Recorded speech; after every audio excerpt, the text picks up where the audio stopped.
तीसरा श्लोक है जिसमें भगवान अर्जुन के 6 प्रश्नों के उत्तर देते हैं। अर्जुन ने ये प्रश्न किया, किम तद ब्रह्म किम अध्यात्म किम कर्म पुरुषोत्तम अधिभूतं च किम प्रोक्त अधिदेवं किमुच्यते अद्यज्ञ कथम कौत्र तेस्मिन् मधुसूदन प्रयाण काले च कथम ध्येयोसि नेतात्मति। ये पुरुषोत्तम ब्रह्म क्या है, अध्यात्म क्या है, कर्म क्या है, अधिभूत किसको कहा गया, अधिदेव किसको कहा जाता है, आदि यज्ञ कौन है और वह इस देह में कैसे है, वशीभूत अंतःकरण वाले मनुष्य द्वारा अंतकाल में आप कैसे जानने में आते हैं। ये 7 प्रश्न हुए। अंतिम प्रश्न है वो है कि वशीभूत अंतःकरण वाले मनुष्यों द्वारा अंतकाल में आप कैसे जानने में आते हैं। ब्रह्म क्या है, अध्यात्म क्या है, कर्म क्या है, सब भगवान ने क्रम से इसका उत्तर दिया।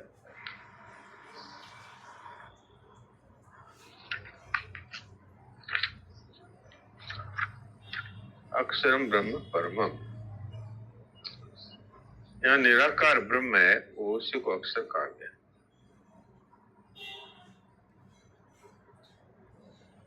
और स्वभाव अध्यात्म उच्चते, यहाँ अध्यात्म जो है वो वास्तव में आत्मा का अथवा जीव का, जीव में भी खास तौर से जो होनापन है, स्वरूप है, उसका वाचक है। और भगवान में सब जीव रहते हैं। महाप्रलय में पहले सब जीव प्रकृति में लीन होते हैं, फिर प्रकृति भगवान में लीन हो जाती है। तो उन सबको वापस प्रकट करते हैं, अर्थात अपने में से निकालते हैं। इसको विसर्ग कह दो। चाहे भगवान में जो थे अब वो प्रकट होते हैं, ये भगवान एक तरह से त्याग करते हैं। ये भगवान से अलग होने को त्याग कह दिया गया। और वैसे तो भगवान से अलग कभी होते नहीं, लेकिन ये एक प्रकार से जो अनंत काल से, अनादि काल से जीव जो अपने अपने कर्मों के अनुसार प्रकृति में लीन हुए थे, जैसे मनुष्य दिन भर कार्य करता करता सो जाता है, तो ममता कामना और अपने कर्मों के सहित ही वो सोता है, और जब जगता है तो वापस सब का सब जो का त्यों प्रकट होता है। इसी तरह से सारे जीव महाप्रलय में परमात्मा में लीन हो गए। तो प्राणियों की सुप्त अवस्था रहती है और महासर के आदि में फिर प्रकट कर दिए जाते हैं भगवान के द्वारा। जो प्रकट करना है विसर्ग कह दो अथवा त्याग कर्म कहा जाता है। अधिभूत है, ये पूरी प्रकृति को मान लो, ये पूरे जीव और पदार्थ इत्यादि जितने भी जो नष्ट होने वाले हैं, प्रतिक्षण परिवर्तनशील ये संसार है, ये अधिभूत है। और अधिदैव कहा गया है जो आदि पुरुष ब्रह्मा जी है, क्योंकि भगवान पहले ब्रह्मा जी को प्रकट करते हैं और फिर ब्रह्मा जी सारी सृष्टि की रचना करते हैं। तो उन ब्रह्मा जी को अधिदेव कहा गया। और इस देह में अंतर्यामी रूप से भगवान रहते हैं, उन्हीं को अधियज्ञ कहा गया। तो ये बातें एक प्रकार से समझने के लिए है, लेकिन वास्तविक बात यह है कि भगवान ही सब कुछ बन गए हैं। ये वास्तविक बात है। और इसीलिए वासुदेव सर्वम को ही भगवान का समग्र रूप कहा गया है। तात्विक दृष्टि से तो सब कुछ वासुदेव ही है, पर इसमें भी जब विवेक दृष्टि से देखते हैं तब शरीर शरीर ही अलग अलग दिखाई देते हैं, अलग अलग समझ में आते हैं।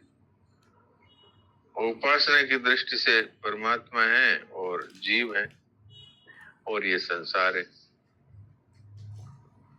तो इस संसार से संबंध विच्छेद करके और अपने अपनी जाति के परमात्मा हैं, उनकी तरफ सम्मुख होना, ये साधक का कर्तव्य है, चाहे विवेक दृष्टि से हो और चाहे परमात्मा ही हमारे पिता हैं इस दृष्टि से उनसे प्रेम करने के लिए साधन करता हो, बात एक ही है। अब बहुत सारी बातें जो आती है कि सब संसार परमात्मा में है और सब कुछ परमात्मा ही है, सब संसार परमात्मा का है, इस तरह से बहुत सारी बातें हैं। अर्थ सबका एक ही है कि वास्तव में एक परमात्मा ही सब कुछ बने हैं, ये है मूल बात।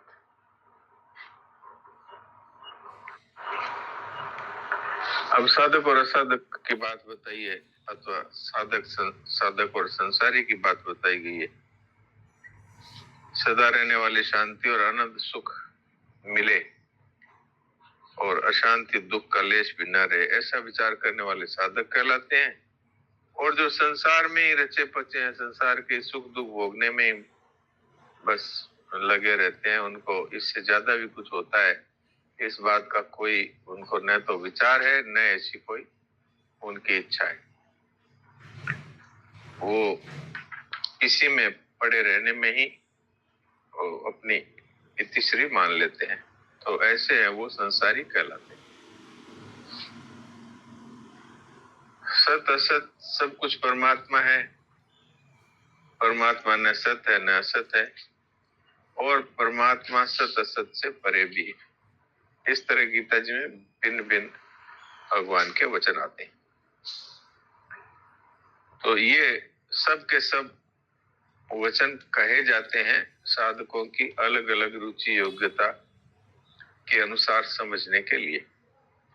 विवेक प्रदान है, वो ये मानते हैं कि ये संसार असत है और परमात्मा सत है, और जो श्रद्धा विश्वास रखने वाले हैं वो मानते हैं कि सत असत सब कुछ परमात्मा ही बने। और वास्तविक बात यह है कि सत भी वही है, असत भी वही है, और सत असत से परे यदि कुछ है तो वो भी वही। अब परमात्मा को हम अपने मन बुद्धि से इंद्रियों से पकड़ नहीं सकते, क्योंकि ये सब की सब जड़ है, परिवर्तनशील है। हाँ, साधक स्वयं परमात्मा में विलीन हो सकता है, पर उस परमात्मा को अपने कब्जे में, अपने अधिकार में नहीं ला सकता। जैसे कि अंधकार है, वो प्रकाश को कभी भी अपने कब्जे में नहीं ले सकता,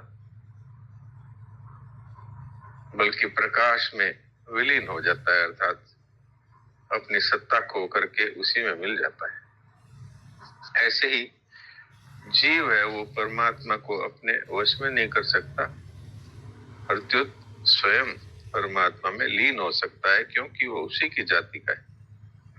और शरीर है, वो संसार की जाति का है अथवा प्रकृति की जाति का है, इसलिए शरीर प्रकृति में लीन हो जाता है, और स्वयं जीव है वो परमात्मा की जाति का, इसलिए परमात्मा में लीन हो जाता है। दो तरह के साधक बताए गए हैं, एक विवेक प्रधान है, एक श्रद्धा प्रधान या विश्वास प्रधान है। तो विवेक प्रधान है, वो सत असत को अलग अलग करके और सत में समाहित हो जाते हैं, और जो श्रद्धा प्रधान है वो परमात्मा को अपना मान करके उनके शरण अथवा उनके साथ एक हो जाते हैं। इस तरह से ये बातें अभी कही गई। इसमें कोई विशेष बात है तो हम आपस में विचार विमर्श कर सकते हैं।